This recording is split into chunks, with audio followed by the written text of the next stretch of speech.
சிவாய நம. திருச்சிற்றம்பலம். உலகெல்லாம் அறிந்தோதற்கரியவன் நிலவுலாவிய நிர்மலிவேணியன் அழகில் ஜோதியன் அம்பலத்தே ஆடுவான் மலர் சிலம்படி வாழ்த்தி வணங்குவோம். எல்லாம் வல்ல அம்மையப்பனாக விளங்கக்கூடிய உமா மகேஸ்வரனுடைய பாதார விந்தங்களை சரணடைந்து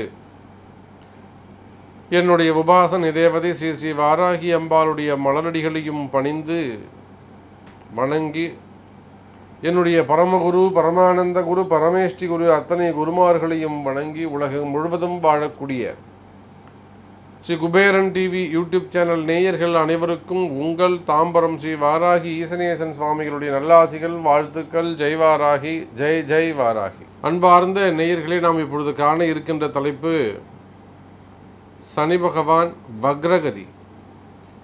பொதுவாக ஆதித்யாதி நவகிரகங்கள் தங்களுடைய சுற்றுப்பயணத்தில் மேல் நோக்கி செல்லக்கூடிய பயணம் இயல்பான பயணமாகவும், அதில் கொஞ்சம் வேகமாக செல்லக்கூடியது அதிச்சாரம் என்றும், அதே சமயத்தில் பின்னோக்கி செல்லக்கூடிய பயணத்தை வக்ரம் என்றும் வர்ணிக்கப்படுகிறது. பொதுவாக நம்ம ராசி கட்டத்தில் 9 கிரகம், 9 நாளில் ஒரு கிரகம் ஏதேனும் அசைஞ்சு கொடுத்தாலே அது அந்த ஜாதகருக்கு ஒரு மாற்றத்தை அல்லது ஒரு ஏற்றத்தை அல்லது ஒரு பாதிப்பை ஏற்படுத்தும். ஒரு கிரகம் அசைஞ்சு கொடுத்தாலே, அது சந்திரன் மாறினாலே என்னதுங்க, சந்திராஷ்டமாக போயிடுது. அப்போது சாதாரணமாக ஒரு கிரகம் அசைந்து கொடுக்கின்ற பொழுது அந்த மனிதனுக்கு, தனிப்பட்ட நபருக்கு, அந்த தனிப்பட்ட ஜாதகருக்கு அது மாற்றத்தை தருகின்ற பொழுது மிகவும் வலிமையான கிரகம், கர்மகாரகன் என்று வர்ணிக்கப்படுகின்ற, தலையெழுத்தை நிர்ணயிக்கக்கூடியவன் என்று வர்ணிக்கப்படுகின்ற சனி பகவான் தன்னுடைய நிலை மாறுகின்ற பொழுது அப்போது இந்த 12 ராசி அன்பர்களுக்கும் எப்படி இருக்கும், அது குறிப்பாக ஒவ்வொரு ராசிக்கும் உங்கள் ராசிக்கு எப்படி இருக்கும் அப்படிங்கிறது தான் நம்ம இப்போ பார்க்க இருக்கின்றோம்.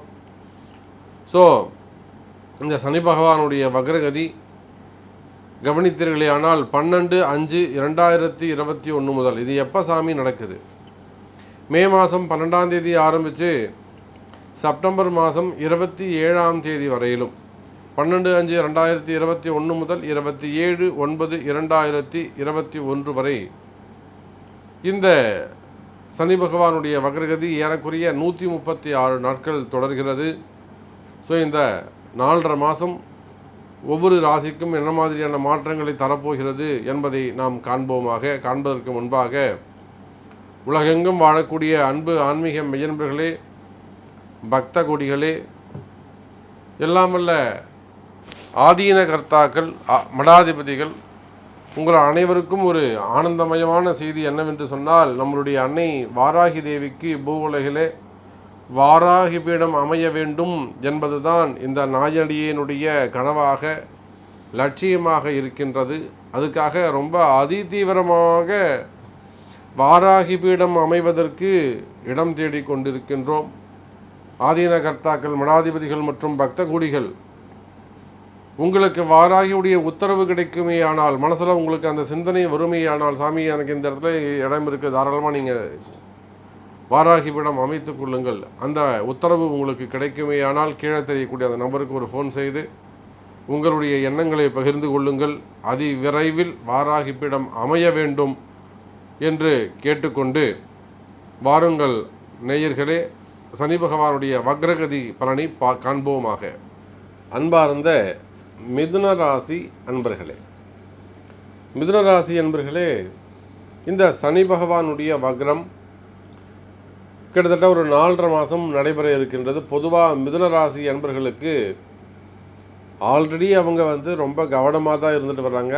நிறைய இடர்பாடுகளை சந்தித்து வருகிறார்கள். ஏற்ற இறக்கங்களை, வாழ்நாளில் ஏற்ற இறக்கங்களை சந்திச்சுட்டு வராங்க. அப்போது ஒரு பக்கம் குருவுடைய அதிச்சாரம் இப்போ தான் நடந்திருக்கு. இந்த குருவுடைய அதிச்சாரம் மிதுன ராசிக்கு சப்போர்ட் பண்ணுது, குறை கிடையாது. அப்போ அஷ்டம சனியால் அவதிப்படுகின்ற மிதுன ராசி நேயர்களே, உங்கள் ராசிக்கு இது நாள் வரையில் 8ஆம் இடத்துல இருந்து வரக்கூடிய சனி பகவான் 8ல் தான் இருக்காரு, நாளைக்கு 8ல் தான் இருக்க போகிறார். ஆனால் இந்த குறிப்பிட்ட நான் சொன்ன அந்த மே மாதம் 12ஆம் தேதியிலிருந்து செப்டம்பர் மாதம் 27ஆம் தேதி வரையிலும் 7ஆம் பாவத்தை நோக்கிய பயணம்.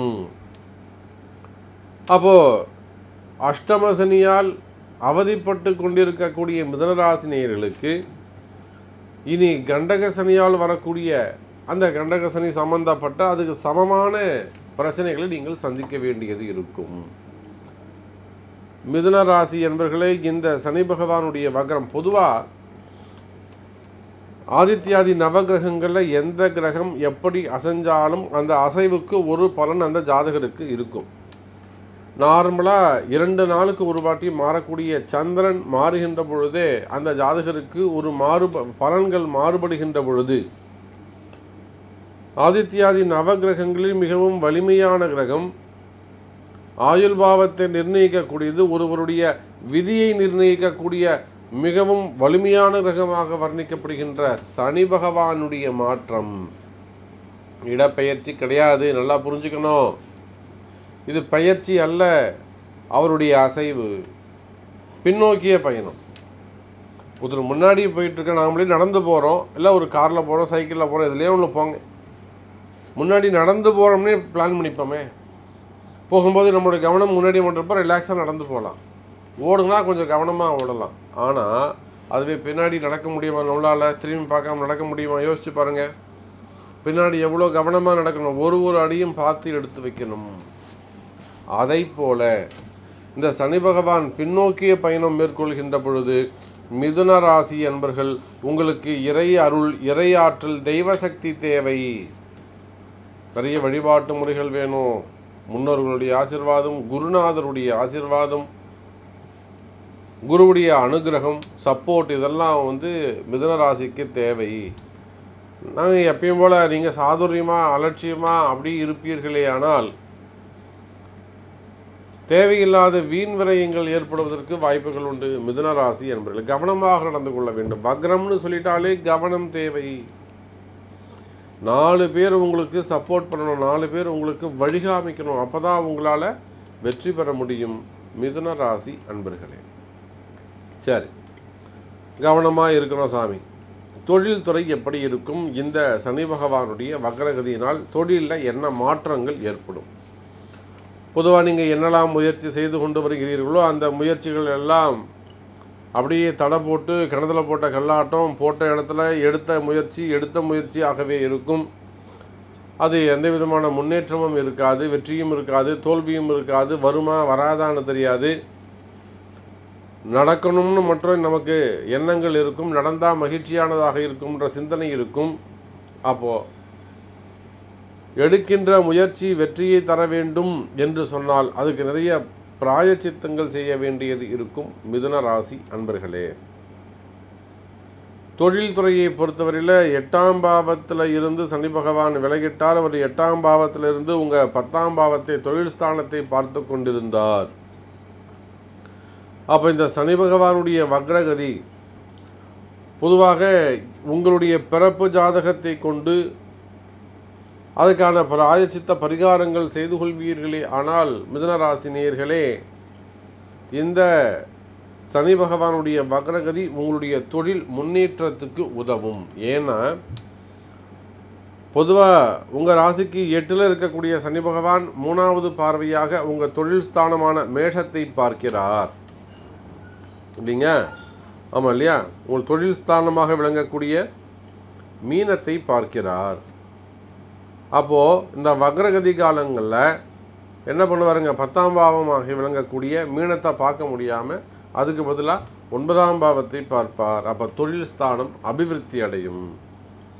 நீங்கள் எந்த தொழில் செய்பவராக இருந்தாலும் சரிதான் மிதுன ராசி நேயர்களே, ஒரு கடை வச்சு நடத்தக்கூடியவங்களாக, ஒரு சின்ன ஷாப்பாக இருக்கலாம், ஒரு டெக்ஸ்டைல் பிஸ்னஸாக இருக்கலாம், பெரிய சூப்பர் மார்க்கெட்டாக இருக்கலாம், பெரிய ஷோரூம்ஸாக இருக்கலாம், கோல்டு பிஸ்னஸாக இருக்கலாம், ஹோல்சேலாக இருக்கலாம், ஃபைனான்ஸ் பணம் கொடுக்கல் வாங்கல் அந்த தொழில் செய்பவராக இருக்கலாம்.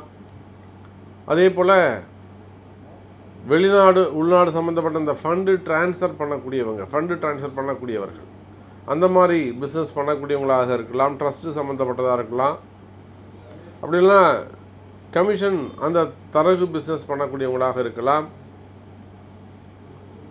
அப்போது நீங்கள் எந்த தொழில் செய்பவராக இருந்தாலும், கம்பெனியாக இருக்கலாம், ஆஃபீஸாக இருக்கலாம், எனிஒன், நீங்கள் எந்த தொழில் செய்பவராக இருந்தாலும் தொழில்துறையை பொறுத்தவரையிலே, வர்த்தகத்தை பொறுத்தவரையில் இது நாள் வரையில் உங்களுக்கு தொழிலில் இருந்து வந்த இடர்பாடுகள் குறையும். ஆனால் அதே சமயம் தொழில் போட்டிகள், தொழில் பிரச்சனைகள் அதிகமாகும். மிதுனராசி நேயர்களே, அப்போ தொழில்துறையில் வளர்ச்சி இருக்கும், தொழிலில் இருந்து வந்த தடைகள் விலகும். ஆனாலும் அதே சமயம் மிதுனராசி என்பர்களே, தொழில் போட்டிகள், சத்துருக்களுடைய உபாதைகள் அதிகரிக்க வாய்ப்புகள் உண்டு. கவனமாக நடந்து கொள்ள வேண்டும். அதே போல் பார்ட்னர்ஷிப், ஜாயின்ட் வெஞ்சர், இந்த மாதிரி அந்த கூட்டு தொழில் செய்யக்கூடியவர்கள் இவங்களாம் கூட தங்களுடைய ரிலேஷன்ஷிப்பில் கவனமாக நடந்து கொள்ள வேண்டும்.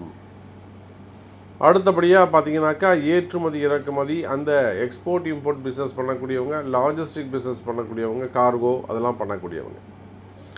இந்த ஏற்றுமதி இறக்குமதி தொழிலை பொறுத்தவரையில் மிதுன ராசி அன்பர்களே, இந்த சனி பகவானுடைய வக்ரகாலம் உங்களுக்கு மேன்மை தரக்கூடியதாகவே இருக்கும். உங்களுடைய ஸ்டாக் எங்கேயாவது போய் மாட்டின்ருக்கு, கார்கோ போய் மாட்டின்ருக்கு, எடுக்க முடியல, கஸ்டமர்ஸ் ப்ராப்ளம், இல்லை கொரோனா ப்ராப்ளம், இல்லை கப்பல் ப்ராப்ளம், அது மாதிரி இருக்குமே ஆனால், அந்த மாதிரி ப்ராப்ளம் இருக்குமே ஆனால், பிரச்சனைகள் இருக்குமே ஆனால், அதெல்லாம் சால்வ் ஆகக்கூடிய வம்பு வழக்குகள் அதெல்லாம் கூட இருக்குமே ஆனால், அந்த வம்பு வழக்குகள்லாம் கூட நல்லபடியாக முடியறதுக்கு வாய்ப்புகள் உண்டு. மிதுன ராசி அன்பர்களே, நற்பலன்களை தரும். அதே போல் தேவையில்லாத நாம் ரொம்ப தெளிவாக இருக்கும் அப்படின்னு நினச்சிப்பீங்களே தவிர, ஆனால் மனசில் தேவையில்லாத பயம் குடிக்கொண்டிருக்கும். அந்த பயத்தை எப்படி நீக்குவது? நமக்கு யாராவது ஏதாவது செஞ்சுருக்காங்களா, நமக்கு ஏதாவது வச்சுருக்காங்களா, நமக்கு ஏன் இந்த துன்பம் வந்தது, இந்த துன்பத்துக்கான காரணம் என்ன அப்படிங்கிற மாதிரி மனசில் தேவையில்லாத ஒரு பயம் இருக்கும். துர்கா பரமேஸ்வரி வழிபாடு சிறப்பை தரும் மிதுன ராசி அன்பர்களே. அதுக்கு அடுத்தபடியாக பார்த்தீங்கன்னாக்கா அரசியலில் ஈடுபட்டிருக்கக்கூடியவர்கள், அரசியலை பொறுத்தவரையில் மிதுன ராசி அன்பர்களே, இந்த சனி பகவானுடைய வக்ரம் உங்களுக்கு நன்மையை செய்கிறது. சமசப்தம பார்வையை போன்ற ஒரு உயர்வை தருகிறது. அப்போ புதிய பதவி, பட்டம், அந்தஸ்து, பேர், புகழ் இதெல்லாம் கூட தேடி வருவதற்கு வாய்ப்புகள் உண்டு. ஸோ அது உள்நாட்டு அரசியலாக இருந்தாலும் பரவாயில்ல, வெளிநாட்டில் அரசியலை இருந்தாலும் சரிதான். நிச்சயமாக அரசியலை பொறுத்தவரையில் இந்த சனி பகவானுடைய வக்ரம் குறிப்பாக வெளிநாட்டில் அரசியல் இருக்கக்கூடியவர்களுக்கு மேன்மையை தருகிறது மிதுன ராசி அன்பர்களே. அதுக்கு அடுத்தபடியாக பார்த்தீங்கன்னாக்கா ஹெல்த்து, ஆரோக்கியம் சம்மந்தப்பட்டது. மிதுன ராசி என்பர்களே, நீங்கள் எந்த விஷயத்தில் கவனமாக இருக்கீங்களோ இல்லையோ, நிச்சயமாக ஆரோக்கியத்தில் அதிக அக்கறை எடுத்துக்கொள்ள வேண்டும். சின்ன சின்ன ஒரு மெடிக்கல் செக்கப்பாவது செய்ய வேண்டியது அவசியம். அப்போ இதேன்னு ஒரு விரயம் ஏற்படணும், ஒரு மெடிக்கல் செக்கப் செஞ்சுக்கிறது சிறப்பு மிதுன ராசி அன்பர்களே. அதுக்கு அடுத்தபடியாக பார்த்தீங்கன்னாக்கா இடமாற்றங்கள், டிரான்ஸ்ஃபர், வேலை வாய்ப்புகள் எப்படி இருக்கும்? அது அரசாங்க வேலையோ அல்லது ப்ரைவேட் ஜாபோ, கவர்மெண்ட் ஜாபோ, எனிவன், உள்நாட்டில் வேலை செய்யக்கூடியவங்க, வெளிநாட்டில் வேலை செய்யக்கூடியவர்கள், வேலைக்காக காத்திருக்கக்கூடியவர்கள், வேலையே இல்லாமல் இருக்கக்கூடிய மிதுன ராசி என்பவர்களுக்கு இந்த மாதம் வேலை கிடைக்க வாய்ப்புகள் உண்டு. இந்த சனி பகவானுடைய வக்ரம் அஷ்டம சனியினால் பாதி தாரிதர்யங்கள் குறையும், பாதி தாரிதர்யங்கள் குறைவதற்கு வாய்ப்புகள் உண்டு மிதுன ராசினியர்கள். ஆகையினால அப்போ அந்த தாரிதர்யங்கள்லாம் குறையுது, குற்றங்கள் குறையுது, தோஷங்கள் குறையுது அப்படின்னு சொன்னால் நிச்சயமாக உங்களுக்கு இந்த இடத்துல வேலை வாய்ப்புகள் கிடைக்க வாய்ப்புகள் உண்டு. நீங்கள் ஒரு நல்ல ஸ்டேஜில் இருந்தேன்னா, ஒரு பெரிய ரேங்க்கில் இருந்தேன் சார், நான் ஒரு ஹையர் ரேங்க்கில் இருந்தேன், எனக்கு இந்த வேலை கிடைக்குமா, எனக்கு மீண்டும் வேலை கிடைக்குமா, அந்த மாதிரிலாம் சொல்லக்கூடியவங்களுக்கு நிச்சயமாக நல்ல முன்னேற்றங்கள் வருவதற்கு வாய்ப்புகள் உண்டு மிதுன ராசி அன்பர்கள். அதே போல் தொழில் மாற்றங்கள், இடமாற்றங்கள், கடன் பிரச்சனைகள் இதெல்லாம் இருக்குமே ஆனால் அதெல்லாம் கூட சரியாகிறதுக்கான வாய்ப்புகள் உண்டு. வேலை செய்கிறவங்களுக்கு டிரான்ஸ்ஃபர் அது நிச்சயமாக இருக்கும். அதே போல் வேலை செய்கிறவங்க தங்களுடைய உயர் அதிகாரிகளை அனுசரித்து செல்வது சிறப்பை தரும் மிதுன ராசி அன்பர்களே. அதே போல் உயர் பதவிகளில் இருக்கக்கூடியவர்கள், அது அரசாங்க ஒரு ஐஏஎஸ், ஐபிஎஸ் அல்லது சீஃப் செக்ரட்டரி, அந்த மாதிரி ஹோம் செக்ரட்டரி அந்த மாதிரிலாம் இருக்கக்கூடியவங்க, இதுவே ப்ரைவேட் ஜாப் இருந்தால் சிஇஓ அந்த மாதிரி டைரக்டர் அந்த மாதிரி பணிகளில் இருக்கக்கூடியவங்க. ஸோ அந்த உயர் பதவிகளில் இருக்கக்கூடியவர்களுக்கு மிதுன ராசியாக இருப்பீர்களே ஆனால் ஒரு சில மாற்றங்கள் வாழ்க்கையிலோ அல்லது வேலை செய்கிற இடத்திலோ ஏற்படுவதற்கு வாய்ப்புகள் உண்டு. கவனமாக நடந்து கொள்ள வேண்டும். உங்களுடைய பேரை அவங்க பயன்படுத்திக்க வாய்ப்புகள் உண்டு. கவனமாக நடந்து கொள்ள வேண்டும் மிதுன ராசி அன்பர்களே. அதே போல் பூமி சார்ந்த தொழில் செய்யக்கூடியவர்கள், ரியல் எஸ்டேட் பண்ணக்கூடியவங்க, அதே போல் டெண்டர் பிஸ்னஸ் எடுத்து பண்ணக்கூடியவங்க, ரோடு கான்ட்ராக்டு, அந்த நேஷ்னல் ஹைவேஸ் அதெல்லாம் எடுத்து பண்ணக்கூடியவங்க, அதே போல் பில்டர்ஸ் அந்த பிஸ்னஸ் பண்ணக்கூடியவங்க, ப்ளூ மெட்டல்ஸ் குவாரிகள் வச்சு நடத்தக்கூடியவங்க. அப்போ இதெல்லாம் இந்த மாதிரி தொழிலெல்லாம் அரசாங்கம் சார்ந்து அரசாங்க பர்மிஷன் வாங்கிறது, அரசாங்க அதிகாரிகளுடைய பர்மிஷன் அப்ரூவல் வாங்கிறது, இதெல்லாம் இந்த மாதிரி பூமி சார்ந்த தொழில்களுக்கு கூட சனி பகவான் சப்போர்ட் பண்ணுறாரு. இந்த பூமி சார்ந்த தொழில்கள் மேம்படுவதற்கு வாய்ப்புகள் அதிகம் உண்டு மிதுனராசி அன்பர்களே. அதுக்கு அடுத்தபடியாக கணவன் மனைவி ஒற்றுமை. இந்த மிதுனராசியை பொறுத்தவரையில் கணவன் மனைவி ஒற்றுமை மிக மிக முக்கியமான ஒன்று. எங்கள் வீட்டுக்காரர் இந்த மாதிரி தப்பே பண்ண மாட்டார் சாமி, இப்படி இருக்கவே மாட்டார், எங்கள் மனைவி இப்படி செய்யவே மாட்டாங்க, ஆனால் இப்படி இருக்காங்க, ஆனால் இப்படி எப்போ எப்படி இருக்காரா? அந்த மாதிரியான கணவன் மனைவி ஒற்றுமையை பொறுத்தவரையில் மறைமுகமான பிரச்சனைகள் இருக்கும். ஒரு சில பிரச்சனைகளை வெளியில் சொல்லுவது கடினமானதாகவும் இருக்கும். ஆகையினால மிதுனராசியினுடைய கணவன் மனைவி ஒற்றுமையில் உங்களுடைய பிறப்பு ஜாதகத்தை, இருவருடைய பிறப்பு ஜாதகத்தை கொண்டு எதனால் இந்த மாதிரி சிரமம் வந்திருக்கு, என்ன கஷ்டங்கள் இருக்குது, கொஞ்சம் கவனமாக நடந்து கொள்ள வேண்டும். அதெல்லாம் உறவு முறைகளை ரிலேஷன்ஷிப்பில் சரி பண்ணணும்னாக்கா நிச்சயமாக நீங்கள் உங்களுடைய பிறப்பு ஜாதகத்தை கொண்டு பார்க்கும்போது தான் உங்களுக்கான துல்லியமான பலன்களை சொல்ல முடியும் என்பதை சொல்லிக்கொண்டு, பதிவின் தொடக்கத்திலே நாம் சொன்னபடி அன்னை வாராகி தேவிக்கு வாராகி பீடம் அமைய வேண்டும். அதுக்கு ஆதீன கர்த்தாக்கள் மற்றும் மடாதிபதிகள், ஆன்மீக மெய்யன்பர்கள், பக்த கோடிகள், உலகம் முழுவதும் வாழக்கூடிய பக்த கோடிகள் உங்களுக்கு வாராகியுடைய உத்தரவு கிடைக்குமே ஆனால் அதி விரைவில் வாராகி பீடம் அமையும். அதுக்கு நீங்களும் ஒரு கருவியாக இருக்க வேண்டும் என்பதை தெரிவித்துக்கொண்டு, நம்முடைய ஜாதகம், ஜோதிடம் இது மட்டுமல்லாது ஆலய கும்பாபிஷேகங்கள், திருமண வைபவங்கள், எல்லா விதமான பரிகார ஹோமங்கள் அனைத்தும் மிகவும் கைராசியான முறையிலே செய்து தரப்படும் என்பதை சொல்லிக்கொண்டு மீண்டும் வேறொரு அற்புதமான பதிவில் உங்களை சந்திக்கிறேன். அதுவரை உங்களிடமிருந்து விடைபெறுவது உங்கள் தாம்பரம் ஈசனேசன் சுவாமிகள். நன்றி, நமச்சிவாயம். ஜெய் வாராகி, ஜெய் வாராகி. ஸ்ரீ குபேரன் டிவியை பார்த்தமைக்கு நன்றிகள். மேலும் இது போன்ற தகவல்களை தெரிந்து கொள்ள ஸ்ரீ குபேரன் டிவியை சப்ஸ்கிரைப் செய்யுங்கள். மறக்காமல் பெல் ஐக்கானை கிளிக் செய்யுங்கள்.